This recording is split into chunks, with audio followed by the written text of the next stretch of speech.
불안한 당신에게 필요한 건 딱 2분의 행동이다. 프레젠테이션에 관한 책을 쓸 예정이야. 친한 동료가 어느 날 자랑스럽게 말했다. 언제 시작하는데? 내가 물었다.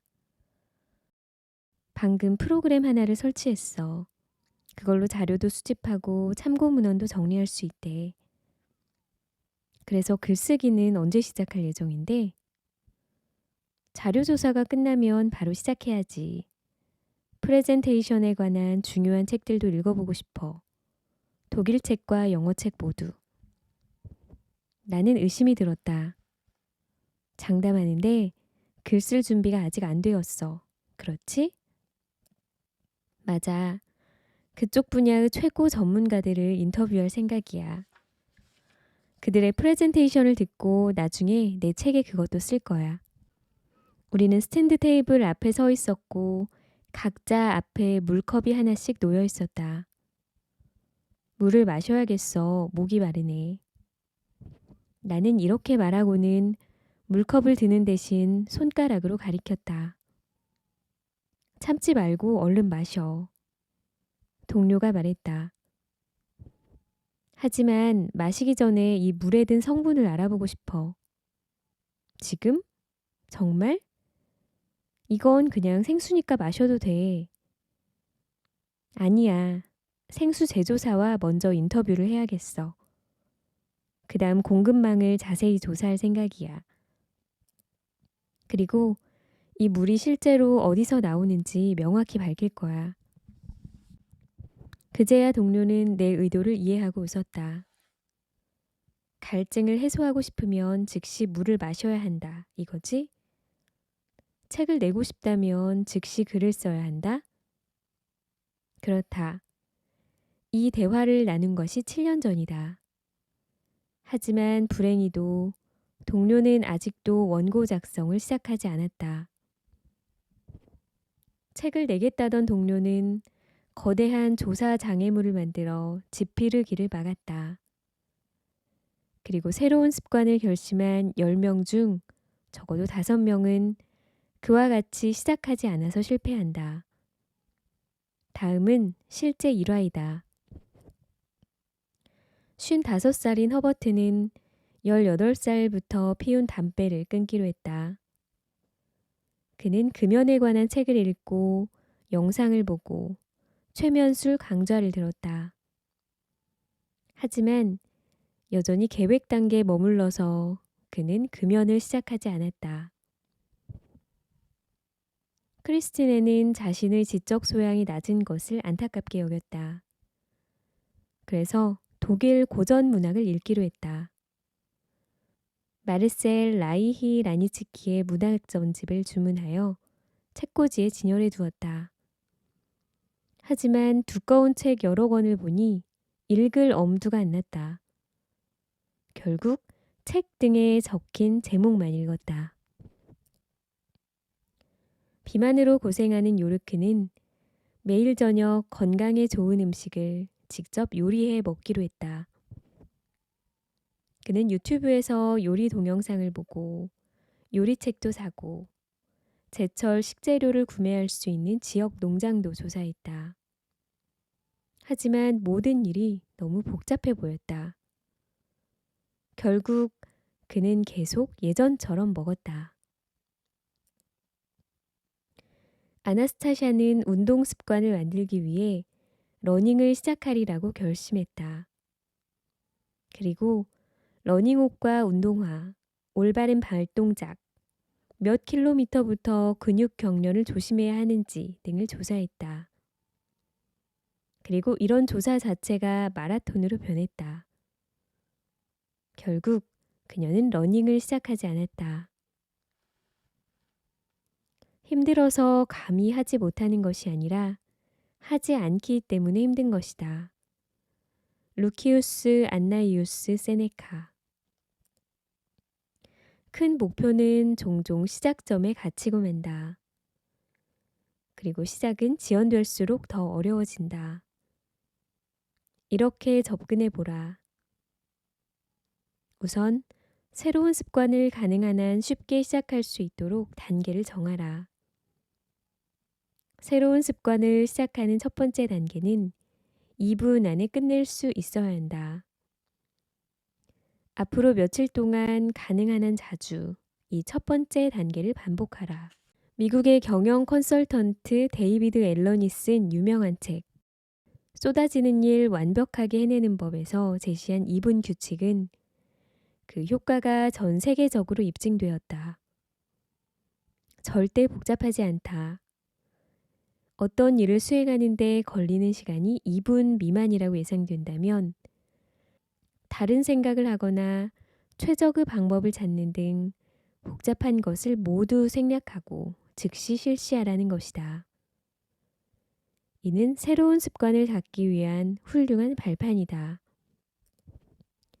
어떤 경우든 2분 정도는 부담 없이 자신 있게 시작할 수 있다. 달려본 적 없는 초보자가 러닝에 도전할 때는 처음부터 킬로미터 단위로 계획을 세우면 안 된다. 운동복을 입고 2분 동안 최대한 빨리 달리라. 몇 미터를 달리든 상관없다. 중요한 것은 시작하는 것이다. 매일 저녁 건강에 좋은 음식을 직접 요리해 먹고 싶다면 처음부터 복잡한 레시피에 도전해선 안 된다. 2분 동안 당근 껍질을 벗겨 천연 요거트에 찍어 먹으라. 그렇게 건강한 식단을 시작하라. 고전 문학을 읽고 싶다면 하루에 5쪽 또는 10쪽씩 읽겠다고 결심하지 말라. 2분 동안 몇 쪽을 읽을 수 있는지 확인한 후 책을 덮으라. 중요한 것은 당신이 독서를 시작했다는 점이다. 담배를 끊고 싶다면 담배를 집자마자 스톱워치를 누르라. 2분만 흡연을 뒤로 미루라. 그렇게 당신은 벌써 금연을 시작했다. 너무 소소한 거 아닌가? 아마도 이런 의문이 들었을 터이다. 맞다. 정말 소소하다. 그리고 바로 그것이 비결이다. 소소하기 때문에 당신은 내적 저항 없이 이 모든 것을 실행하게 된다. 그리고 이것을 토대로 긍정적 나선이 시작된다. 운동복을 입고 2분 동안 달리기 시작한 지 5일째, 10일째가 되면 어떻게 될까? 몇 분 정도 더 달리고 싶어질 것이다. 그렇게 당신은 완전히 자연스럽게 러닝에 빠져들게 된다. 며칠에 걸쳐 2분 동안 책을 읽으면 어떻게 될까? 어느 시점부터는 너무 흥미로워 책을 덮고 싶지 않을 것이다. 그렇게 당신은 자연스럽게 독서에 빠져들게 된다. 매일 저녁 2분 동안 신선한 채소를 준비하면 어떻게 될까? 어떤 시점부터는 시간을 더 들여서라도 불을 쓰는 요리를 하고 싶을 것이다. 그렇게 당신은 자연스럽게 건강한 요리에 빠져들게 된다. 2분 동안 담배를 참는 데 성공하면 어떻게 될까? 언젠가부터는 3분, 5분, 10분 동안 참을 수 있게 될 것이다. 그러면 하루에 한 대가 줄고 그 다음 2대, 3대가 준다. 그렇게 당신은 자연스럽게 금연을 하게 된다. 학습 전문가이자 라이프 코치인 베라 비르켄빌은 개인의 성공에서 다음과 같이 썼다. 그것은 선순환이다. 대관람차와 같다. 승객을 태우고 첫 번째 한 바퀴를 도는 것이 가장 어려운 부분이다. 그러나 일단 돌기 시작하면 거의 저절로 계속된다. 모든 성공은 나를 강하게 하고 계속 전진할 힘과 용기를 준다. 뭔가를 시작하려면 의욕이 있어야 한다고 생각하는 사람이 많은데 잘못한 것이다. 그 반대이다. 일단 시작하면 의욕이 생긴다. 11월에 비를 맞으며 달리는 장면을 상상하면 달리고 싶은 마음이 사라진다. 하지만 이것을 이겨내고 일단 달리기 시작하면 갑자기 의욕이 샘솟는다. 의욕, 자제력, 신뢰 등 모든 미덕은 당신 안에 잠들어 있다. 그들을 깨울 수 있는 것은 당신의 결심이 아니라 행동이다. 모든 생각과 걱정의 말을 뒤로 보내고 딱 2분만 움직이라. 2분의 행동이 의욕을 부르고 행동 하나가 후속 행동으로 이어진다. 새로운 습관은 그렇게 연쇄적으로 형성된다. 당신이 새롭게 도전하고 싶은 일은 무엇인가? 첫 2분을 시작하라. 당신의 첫 박자는 어떤 모습인가? 성공한 사람들이 작은 실천에 목숨을 거는 이유. 축구 감독 위르겐 클롭은 리그 13위까지 내려간 데다 경영난까지 겪던 보루시아 도르트문트를 맡아 2년 만에 분데스리가 2연패를 달성한 명장이다. 그는 알짜배기 선수들을 영입하고 빠른 공격 축구를 선보이며 무너진 명가 도르트문트를 완벽하게 부활시켰다. 팬들은 최고 실력을 갖춘 데다 노동자들의 언어를 구사하는 클롭을 사랑했다. 클롭의 성격을 보여주는 재미있는 일화가 있다. 도르트문트 감독 시절 한 직원이 자기 어머니가 곧 90세가 된다고 이야기하자 그가 말했다. 내가 가서 축하해야 하지 않아요? 직원은 당연히 농담으로 받아들였다. 그런데 그가 정말로 생일 파티에 왔다. 노부인의 생일을 축하하는 월드스타를 보고 모두가 입을 다물지 못했다. 클롭과 비슷한 일화를 남긴 또 다른 월드스타가 있다. 독일 역대 최고 농구 선수 디르크 노비츠키는 새로운 체육관에서 훈련하고 집으로 돌아가는 길에 갑자기 차를 세웠다. 중요한 약속을 잊었으니 다시 체육관으로 돌아가 달라고 부탁했다. 1분 1초가 귀한 최고 선수를 돌려세운 약속은 뭘까?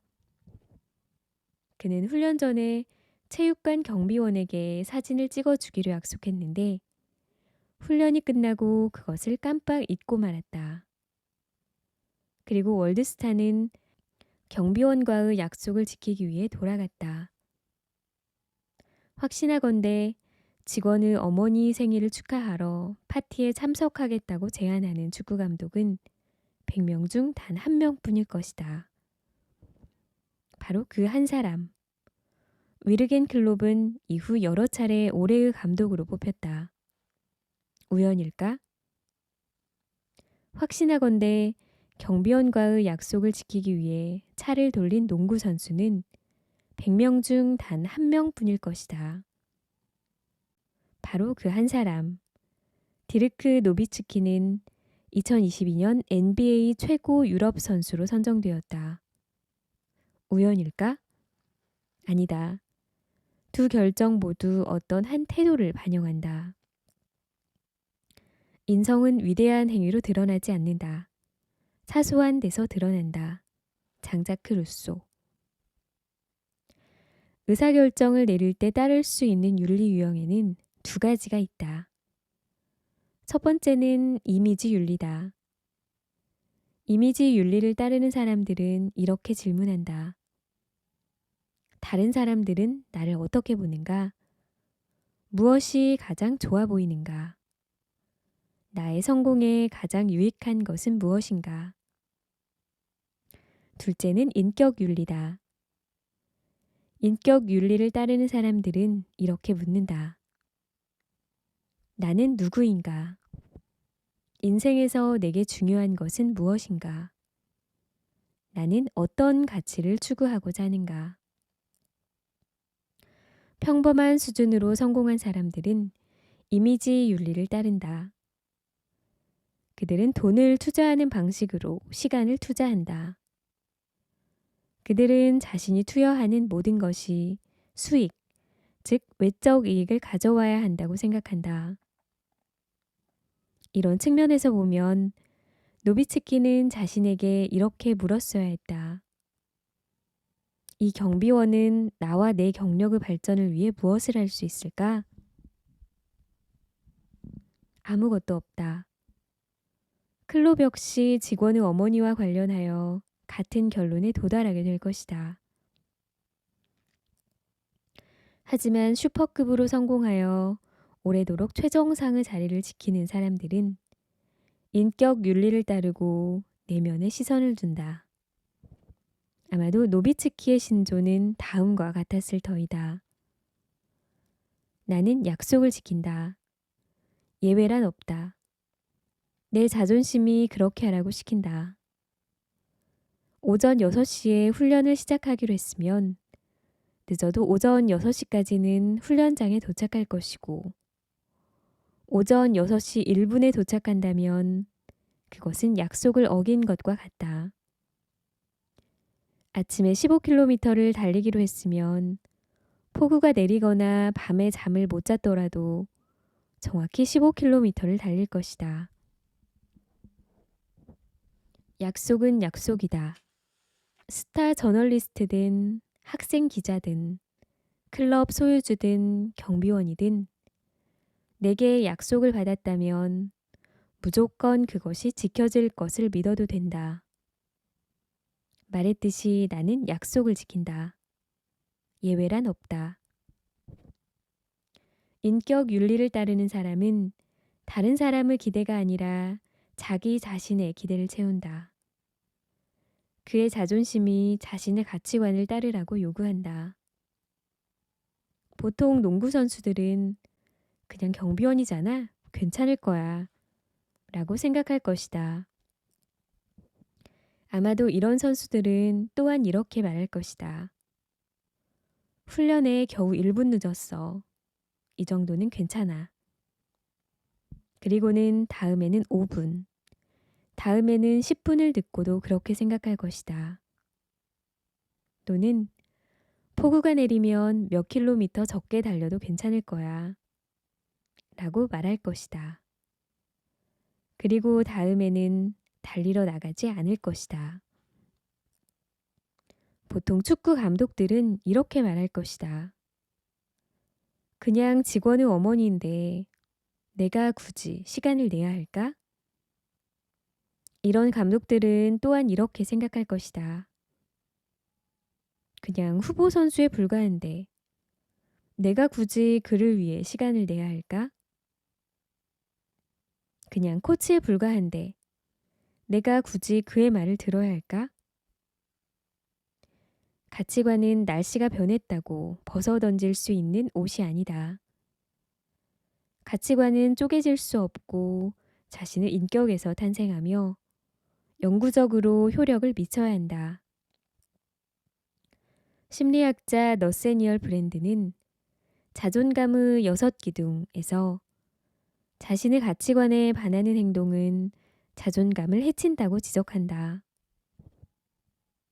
아이들에게는 정직하라고 설교하면서 자신은 친구와 이웃에게 거짓말을 하고 다른 사람이 나에 대한 의무를 지키지 않으면 흥분하고 격분하면서 다른 사람에 대한 자신의 의무는 저버리고 품질이 매우 중요하다고 설교하면서 자기 고객에게 당연한 듯이 저품질 상품을 판매하고 그러면 온갖 합리적인 변명을 찾을 수는 있겠지만 남는 것은 그것으로 자신의 자존감을 해쳤다는 사실뿐이고 이 사실은 제 아무리 기발한 해명으로도 해결할 수 없다. 자존감은 일상의 작은 약속을 지키는 동안 조금씩 단단해진다. 성공은 매일 이루는 사소한 성취들이 차곡차곡 쌓여 이루어진다. 반대로 인생을 망치는 것은 습관적인 자기 합리화와 미세한 좌절이다. 삶은 의외로 작은 것들에 의해 좌우된다. 그러니 뭐든지 하기로 했다면 그냥 시작하라. 부담스럽다면 더 작게 쪼개서 하기 쉽게 만들라. 작은 결심과 행동은 지금 당장이라도 마음만 먹으면 할 수 있다. 그러나 실패가 누적되면 한 번에 되돌리기 힘들다. 당신은 인격 윤리를 얼마나 따르고 있는가? 당신의 가치관은 목표 수익과 별개로 효력을 내는가? 모든 사람이 당신의 말을 믿을 수 있는가? 당신 자신뿐 아니라 다른 사람도? 당신의 가치관은 믿음직한 등대의 구실을 하고 있는가? 그렇다면 당신은 성공의 길을 걷고 있다. 작은 일을 보면 큰 일을 알 수 있다. 당신이 경비원을 어떻게 대하는지 내가 안다면 나는 당신이 인생의 경기장에서 얼마나 큰 업적을 세울지도 알 수 있다.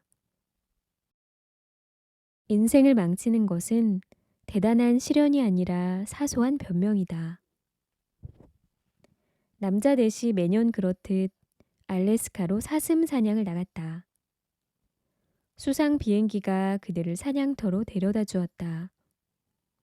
사냥은 성공적이었다. 모두가 한 마리씩 잡았다. 그들은 뿌듯한 기분으로 사냥감을 챙겨 수상 비행기로 돌아갔다. 조종사가 물었다. 사슴은 어쩌실 겁니까? 비행기 위 양쪽에 2마리씩 묶읍시다. 안 됩니다. 그러면 너무 무거워서 위험합니다. 전에도 그렇게 했어요. 매년 그렇게 합니다. 조종사는 내키지 않지만 어쩔 수 없이 동의했다. 사슴을 비행기 위에 묶었다. 그런 다음 이륙했으나 수면에서 거의 벗어나지 못했다. 비행기는 나무들을 긁으며 날았고 500m쯤 가다 추락했다. 탑승자들은 비행기에서 겨우 빠져나왔다. 모두가 여기저기 긁히고 다쳤다. 그러게 위험하다고 했지 않습니까? 사슴이 너무 무겁다고 했잖아요. 조종사가 야단치듯 외쳤다. 도대체 뭘 더 바라는 거요? 한 남자가 대꾸했다. 올해는 작년보다 100m를 더 날았어요. 지혜로운 어른이 되고 싶은 사람이 집에 돌아오면 소파에 앉아 바로 리모컨부터 찾는다. 건강하게 장수하고 싶은 사람이 저녁으로 피자를 주문한다. 인생에서 관계가 가장 중요하다고 말하는 사람이 가까운 사람에게 버럭 화를 낸다. 자기 자신을 사랑하겠다고 다짐한 사람이 밤마다 지난 일을 떠올리며 자신을 비난한다. 인간은 반복해서 잘못을 저지른다. 잘못된 길인 줄 알면서도 익숙하기에 그 길을 한다.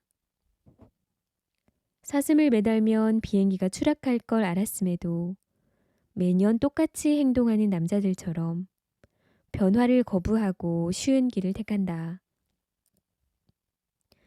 그 길의 끝엔 무엇이 있나? 원하던 목적지가 거기에 있을까?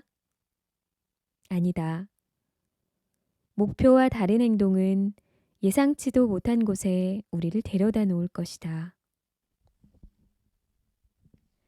미친 짓의 정수는 모든 것을 그대로 놔두면서 동시에 무언가가 변하기를 바라는 것이다. 알베르트 아인슈타인. 목표를 세우기란 쉽다. 어쨌든 말뿐이기 때문이다. 목표를 이루기 위한 행동은 어렵다. 지금 당장 변화를 요구하기 때문이다. 하지만 인생은 정직하다. 딱 행동한 만큼만 달라진다. 오늘 하루 목표에 다다르기 위해 무엇을 했는가? 어제와 똑같이 행동하면서 내일은 마법처럼 달라지길 기대해선 안 된다. 목표와 일치하는 행동이 쌓이고 쌓여 목적지에 도달한다. 운전할 때 목적지에 도착하기 위해 내비게이션을 설정하듯 인생의 목적지를 정했다면 경로를 설정하고 1m, 10m, 1km씩 전진하라. 그리고 내비게이션이 주기적으로 경로를 재탐색하듯 우리가 영위하는 일상도 목표에 부합하는지 주기적으로 점검해야 한다. 매주 혹은 매일 시간을 정해 인생의 GPS를 재설정하라. 그러지 않으면 뇌는 하던 대로 행동하도록 명령을 내릴 것이고 우리는 무의식적으로 살던 대로 돌아가기가 쉽다. 인생의 GPS를 재설정할 땐 무엇보다 솔직한 평가가 중요하다. 지난 일주일 혹은 하루를 돌아보고 목표에 부합하는 행동과 목표에 반하는 행동을 모두 가감없이 살펴야 한다. 건강한 인생을 목표로 다이어트와 운동 계획을 세웠다면 그것을 얼마나 실천했는가? 계획 중 효과적인 것은 무엇이었고 실천하기 힘든 것은 무엇이었는가? 지속해야 할 것과 이제 그만해야 할 것은 무엇인가? 자기도 모르게 감자칩에 손을 뻗지 않았는가? 그렇다면 나쁜 습관을 어떻게 방지할 수 있을까? 등등. 이때는 전부 아니면 전무라는 비합리적 사고에 빠지지 않도록 주의해야 한다. 아침에 30분 일찍 일어나겠다는 계획을 세웠는데 월요일부터 늦잠을 자고 말았다. 이럴 때 전부 아니면 전무라는 생각이 당신에게 속삭인다. 계획은 실패했어. 그러니 남은 날에도 그냥 늦잠을 자. 그러나 계획은 실패하지 않았다. 객관적 사고를 활성화하면 다른 대답을 들을 수 있다. 일주일은 7일이야. 늦잠을 잔 건 그중 하루뿐이고 내 계획은 아직 6일이나 남았어. 호스피스 및 완화 의료 전문 간호사 브로니 웨어는 죽어가는 사람들이 가장 후회하는 5가지를 모아 내가 원하는 삶을 살았더라면 이라는 책을 썼다. 나는 이 감동적인 책을 읽으면서 특이한 점을 하나 발견했다. 죽어가는 이들은 삶의 마지막에 이르러 미처 몰랐던 진실을 깨닫고 후회하는 게 아니었다. 그들은 한창 건강할 때도 그 진실을 명확히 알고 있었다. 그런데도 그들은 삶의 경로를 바꾸지 않았다. 그저 살던 방향대로 계속 나아갔다. 그리고 죽음을 앞두고 자신이 과거에 그런 선택을 내린 것을 후회했다. 폭군 남편을 둔 마음씨 착한 그레이스가 그 예이다. 그녀는 결혼 생활이 감옥과 같다고 항상 느꼈고 예전에 벌써 이혼하는 게 옳다고 생각했다. 그러나 다른 사람들의 시선이 두려워 실행하지 못했다. 그래서 마땅히 누렸어야 할 행복을 제대로 누리지 못했다. 그녀는 죽기 직전에 자신에게 이렇게 물었다. 나는 왜 내가 원하는 대로 하지 않았지? 나는 왜 남편이 끊임없이 나를 지배하도록 내버려 두었을까? 나는 왜 충분히 강하지 못했을까? 죽어가는 사람이 들려주는 이 후회는 오늘을 살아가는 우리에게 큰 울림을 준다. 나는 어떠한가? 원하는 목적지를 향해 가고 있는가? 아니면 목적지와 반대로 가면서 나 자신을 합리화하고 있는가?